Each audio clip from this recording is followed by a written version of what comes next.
Hey there, people of the internet, my name is Sivana, and welcome to my studio. Guys, thank you all so much. This is crazy and amazing. We hit 400 subscribers, and you know what that means? Well, you may have guessed what that means, I don't know. But I'm drawing Bibarel, Pokemon number 400 as a D&D character. And the last Pokemon D&D subscriber milestone thing that I've been doing will be number 500 with Mewmore, so let's keep that number growing. I will continue this series for all of the other D&D classes, but they won't be these milestones that I've been doing. So yeah, now let's just get into the drawing.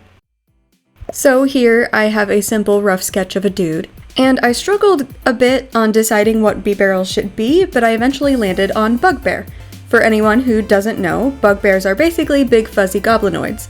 Now, most lore makes them out to be these savage monsters, but I don't think any race or lineage in D&D has to be inherently evil, especially if I'm adding them to my own original world, where I make the rules. So, most of the bugbear stats don't matter, or at least it's not why I chose this for Bibarel, other than its powerful build, which makes them count as a large creature when determining their carrying capacity and how much weight they can push, drag, or lift.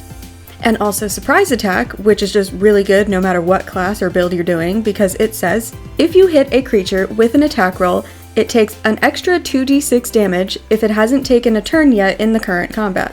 Pretty situational, but super good in my opinion. But like I said, none of that is why I chose Bugbear. I chose Bugbear for Bibarel because they're big and fuzzy, and I wanted a Bugbearel.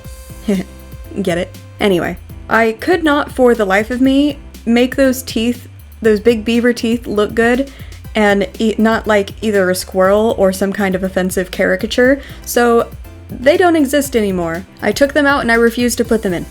I also wasn't 100% sure on what class Bibarel would be. I was thinking Paladin since he's big and tanky, but then I remembered that he's a beaver, and beavers build. So what better class to be than Artificer? Makers of magically infused objects, artificers are defined by their inventive nature. They see magic as a complex system awaiting to be decoded, and harness that power into their spells and inventions. Artificers also learn a great variety of spells that can do damage to enemies, manipulate the battlefield, help allies with buffs and healing, and just have a lot of utility outside of combat. Perfect for an HM sponge. They also get special things called infusions, where they can turn mundane objects into something magical, giving them an extra edge in whatever situation they find themselves in. These infusions can include modifying weapons and armor, replicating other magical objects, or even creating a little construct friend to fight beside you. These subclasses are also pretty diverse, from Alchemist, where you're basically just a mad scientist that throws bombs and potions and acid and stuff all over the place. Artillerist, who focuses on shooting a lot of spells. Armorer, who you might have guessed focuses on enhancing their own armor and even building prosthetics. And then Battlesmith, which is the one I chose for Bibarel. A Battlesmith is all about defense and helping their allies. They gain access to spells like Heroism, Shield, Warding Bond, Aura of Vitality, and Mass Cure Wounds. They're like a cleric and a paladin mixed together, but they also get a really cool companion, which is a construct that they make to be a shield in battle and also do some decent damage. However, because this is Bibarel, I would change it to be a wood defender, so it would be made out of wood.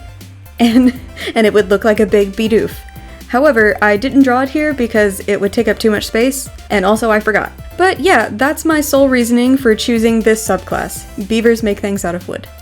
I also wanted his armor to be a mix of metal and wood, but mostly wood, and as you can see I used Bibarel's big tail to be the shield because it's already the perfect shape, and made his hair into a bun that looks like Bidoof's tail. And he has a wooden mallet as his weapon just because I wanted more wood in the mix, because beaver. And I just really like this composition. I struggled on how I wanted it all to look, but I think it all works pretty cohesively. The colors are all pretty straightforward, Bidoof and Bibarel colors, and I wanted the chest armor to reflect Bibarel's little yellow patch on his chest, and I eventually changed the beard a bit to later look like his little snoot.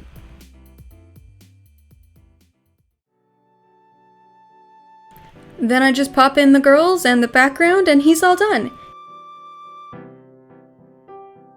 Here is Bibarel, the Bugbear Artificer. Thank you all so much for watching. I hope you enjoyed Bibarel. I know he's not everyone's favorite, but I love him. He's big and doofy and cute. Don't forget to give this video a like, subscribe and ring the bell if you haven't already. Let's get us to 500 subscribers and more.